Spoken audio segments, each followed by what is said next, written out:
Between 2011 and 2014, the garden and surrounding areas underwent extensive archaeological investigation to help us understand more about the Abbey site.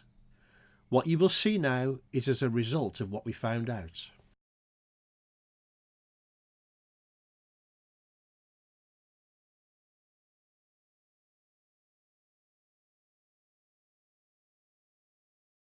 It's now 1380 and there have been many changes to the Abbey.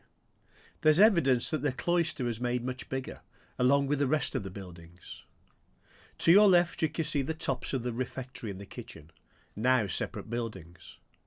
To your right is the much enlarged house in which the abbess lived. She entertained and lodged important visitors. Turning to look at the church, the tower has been rebuilt as it is today, except it has a spire, which eventually fell down.